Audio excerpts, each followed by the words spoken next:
Agradecemos las palabras de la doctora y a continuación tendremos la participación del doctor Abraham Eugenio Bravo Torres, médico psiquiatra y psiquiatra con el tema suicidio. El doctor Bravo es egresado de la Universidad del Valle de México, Campus Querétaro, como médico cirujano en el año 2006. Cuenta con especialidad de psiquiatría, con especialidad en psiquiatría de niños y adolescentes. Actualmente, desde hace un año, es miembro activo del Neuroscience Education Institute, para quien pido le otorguen un aplauso. Gracias. Pues felicidades a todos en nuestro día. Pues vamos a iniciar con un tema bastante complicado, es un tema muy amplio. La intención del día de hoy no es abarcar absolutamente todo lo que tiene que ver con el suicidio, más bien me interesa que se quede con algunos datos, información que considero que es básica y es muy importante, que tal vez cuando estuve yo en preparación como médico general no tuve oportunidad de tener ese conocimiento y espero que les sirva. Vamos a ver, como les comento, es un tema complejo, no es muy grato a veces, y pues vamos a ver la parte médica de la forma que más se pueda, ¿no? Vamos a hacer un ejercicio rápidamente para integrarlos y espero que al final esta información se les quede. La primera pregunta debería decir: ¿quiénes se suicidan más? Los que piensen que son las mujeres, por favor levanten las manos. ¿Ok? ¿Y los hombres? Sería el resto. ¿Ok? Muy bien. ¿Quiénes tienen mayor número de intentos suicidas? ¿Serían las mujeres? ¿Ok? ¿Y los hombres? ¿Okay? ¿Y el riesgo suicida es mayor en niños, adolescentes y adultos mayores? Y la última, B y C. Ok, perfecto. Creo que hay bastante conocimiento al respecto, pero también hay oportunidad de que obtengamos más conocimiento sobre el tema. Bueno, las definiciones de suicidio van a ser múltiples, la otorgada por la OMS, ahí está.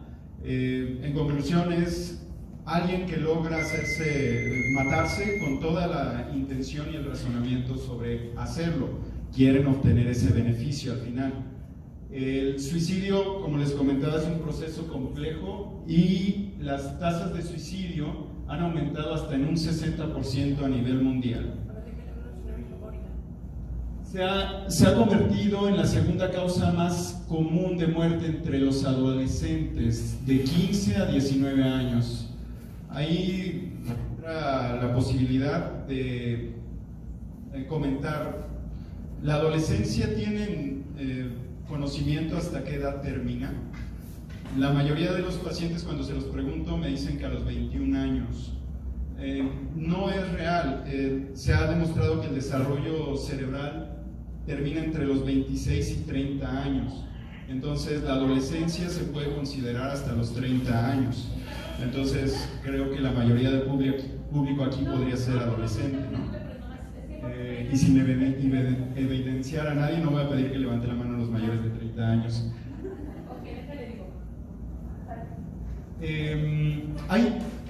Pero veamos la edad, ¿no? 10 años. Desde los 10 años ya hay intentos suicidas. Eso es muy llamativo, ¿no? Hay indicios de que por cada adulto que murió, otros 20 lo han intentado. En otra bibliografía encontrarán que hasta otros 40.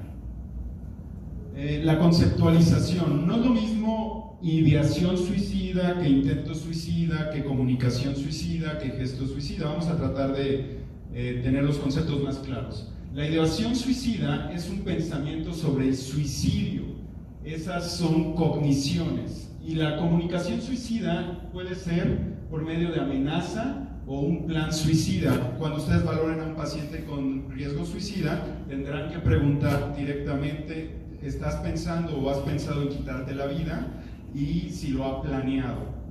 y qué tanta posibilidad siente él que tiene para hacerlo. El hablar sobre el suicidio disminuye la posibilidad de cometerlo. La autolesión o gesto suicida, hay una diferencia. No es lo mismo cortarse las muñecas con papel o con, no sé, un cuchillo sin filo, que colgarse o tomarse 40 pastillas de clonazepam. La severidad y la intención es diferente. Entonces, cuando la intención no es clara sobre quitarse la vida, sino más bien obtener ganancias secundarias, que puede hacer llamar la atención en ocasiones, o que los papás, en este caso hablando de adolescentes, volteen a verlos, se llama gesto suicida. Ya cuando la intención es morir, como tomarse 20 tabletas de clonazepam, lo cual es muy frecuente, ya eso es un intento suicida. Sobre las benzodiazepinas es otro tema. A veces se le tiene mucho miedo a dar una benzodiazepina a un paciente con ideación suicida. Es raro el paciente que tomando una caja completa de alprazolam de 0.25 o 0.50 realmente alcance la muerte. Por lo general se duermen un día y medio, o la mayoría de las veces no pasa de eso. De todas maneras, eso lo comento porque muchas veces hay ese miedo de dejar medicamento que pudiera el paciente utilizar para quitarse la vida. Idealmente, si no hay experiencia al respecto del manejo del riesgo suicida, pues lo ideal es no hacerlo. Pero si tienen la experiencia, no hay problema. La vigilancia de parte de los padres es el tratamiento principal. ¿Okay? El intento suicida, pues ya lo comentamos, ¿no? Los factores de riesgo, hay que tener en mente que es multifactorial, no es nada más estar deprimido. Sí hay que sospecharlo, pero no es la única enfermedad que hay. Son muchos los factores que influyen para que alguien piense en quitarse la vida. Esta es la parte muy importante, hay que valorarlo en la exploración. Siempre hay que preguntar si no ha intentado previamente. Si ha intentado quitarse la vida previamente, es el riesgo más elevado que hay que vuelva a suceder. El nivel de riesgo aumenta proporcionalmente al número de factores presentes. Ahorita vamos a hablar de algunos de ellos. Bueno, los trastornos psiquiátricos. La OMS asume que entre el 65 y 90% de los suicidios e intentos suicidio se relacionan con algún grado de depresión. El trastorno bipolar puede aumentar hasta 15 veces el riesgo de quitarse la vida. Y en los trastornos psicóticos el riesgo aumenta hasta 30 o 40 veces. Muchas veces, en la mayoría de los casos de los pacientes que tienen psicosis, no nada más los esquizofrénicos, las voces son comandantes, les dicen que se lastimen, son voces negativas, por lo general les dicen groserías, les dicen que no sirven para nada. Obviamente todas las groserías que se puedan imaginar se las dicen, y a veces les dan comandos: quítate la vida. Es más frecuente que las ideas homicidas, y lo vamos a ver en la siguiente presentación. El trastorno de conducta alimentaria tiene mucho que ver con el riesgo suicida, pero ahí también podríamos agregar los trastornos de personalidad. Los trastornos de conducta alimentaria están estrictamente relacionados a trastornos de personalidad, sobre todo el trastorno límite de la personalidad, que es de alto riesgo, y es lo que comenta aquí. La personalidad antisocial y el trastorno límite de la personalidad tienen mayor riesgo de quitarse la vida. El abuso de alcohol y otras sustancias, eso es muy importante. Si hay consumo de tóxicos, el riesgo aumenta bastante. Y bueno, la edad, ya hablamos mucho de los adolescentes, pero hay que tener en claro que los que más se quitan la vida son los adultos mayores. Eso es muy importante. Aunque los adolescentes tienen un alto riesgo, hay que tener en claro que la letalidad mayor de los intentos es en los adultos mayores. Esto es porque básicamente la desesperanza en ellos, que es un factor que se mide en las escalas para riesgo suicida, es muy elevado. Entonces, los pacientes adultos mayores usan métodos más letales. La experiencia en la vida se los da.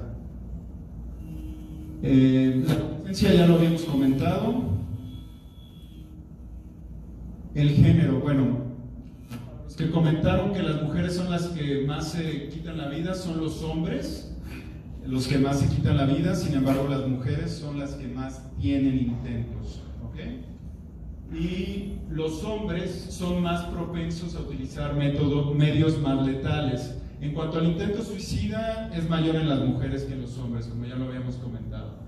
Los factores sociodemográficos, por lo general tenemos la idea de que Japón es el país que más se quita la vida. Sin embargo, no. Es Lituania y Rusia, o los pacientes nórdicos. La falta de luz es un factor de riesgo que se ha considerado o se ha tenido en mente allá. De hecho, hay unos aparatos, son unos lentes que usan a base de luz. Te los pones en la mañana, 40 minutos, con luz blanca, y es una forma de tratar la depresión. Es un tratamiento alternativo a los fármacos. Traté de preguntar si lo vendían en México, pero no, que porque México tiene altos niveles de luz solar, por eso no lo venden aquí. Ah, bueno.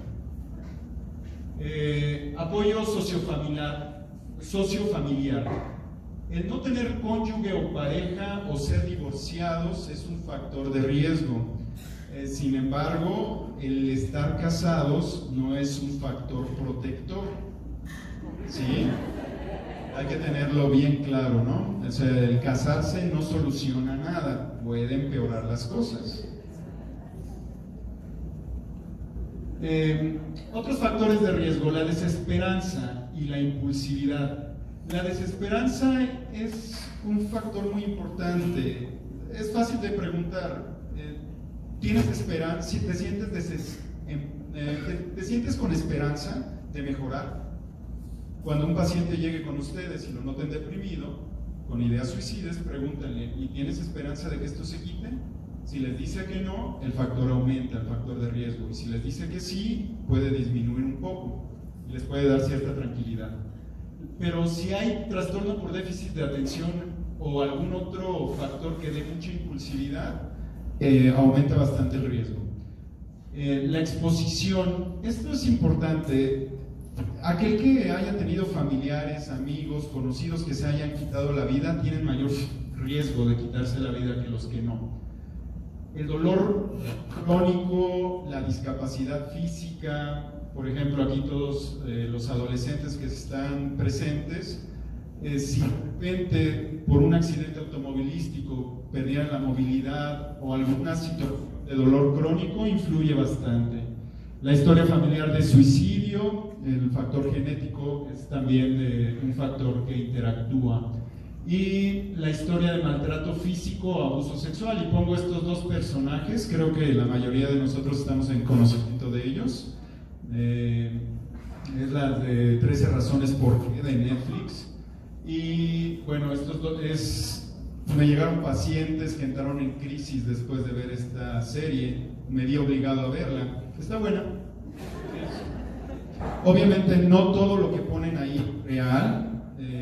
Hannah, la que se suicidó, pues era mujer. O sea, si haces una recapitulación, pues no es como la estadística. Sin embargo, nos deja claro que la estadística no lo es, o no es la principal clave en medicina. Es la intuición médica. Si ustedes sienten que el paciente se va a quitar la vida, tomen las precauciones necesarias. Obviamente no se lo lleven a su casa, no lo cuiden ustedes.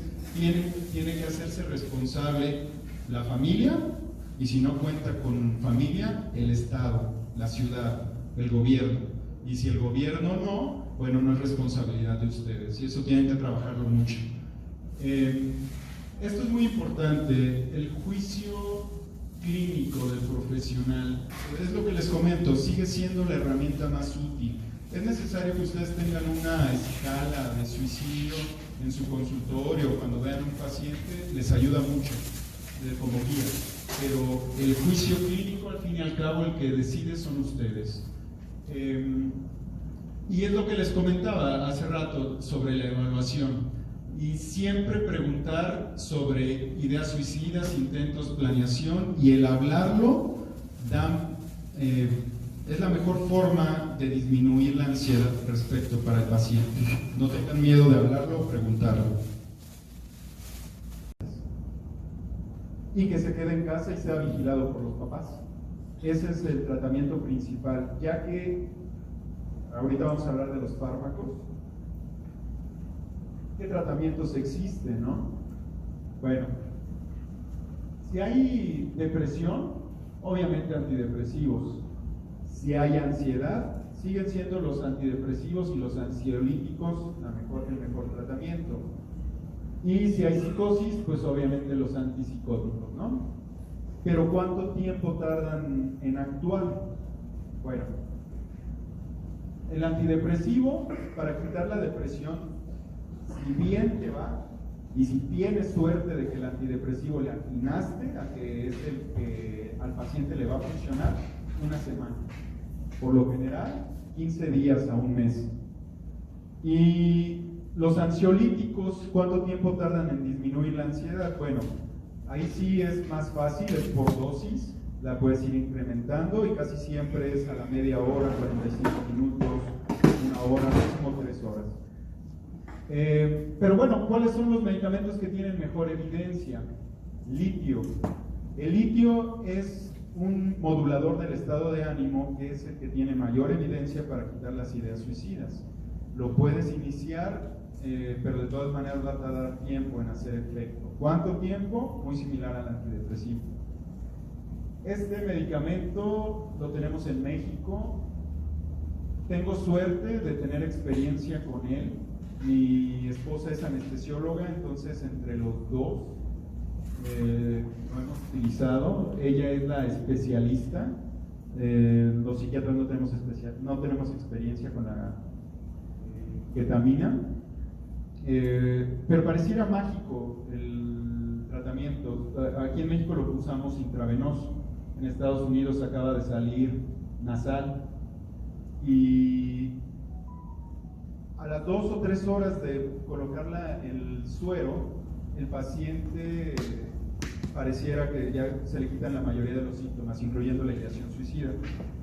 En pacientes con resistencia al tratamiento también lo utilizamos. Y la clozapina. La clozapina es un medicamento para los antipsicóticos. Es excelente, es el mejor medicamento antipsicótico que alguien pueda tomar. Sin embargo, tiene efectos secundarios graves, sobre todo a nivel de disminuyen básicamente varios los leucocitos, los disminuye, cuestiones sanguíneas, tiene ese problema. Entonces no se usa mucho. Se usaba al inicio, cuando salió, por ejemplo, salió por los 70s me parece, pero por los efectos secundarios se dejó utilizar. Actualmente se utiliza solamente si otros antipsicóticos no funcionan, lo puedes usar. Y bueno, y si todo esto no funciona, tenemos otras opciones. También tenemos la terapia electroconvulsiva. Yo sé que a muchos tal vez no tengan conocimiento de ello, les hayan tenido experiencias negativas en la televisión. No es como parece en la televisión, es un tratamiento muy eficaz y claro que lo recomiendo. Y bueno, no sé si tengan algún comentario o pregunta que gusten hacer.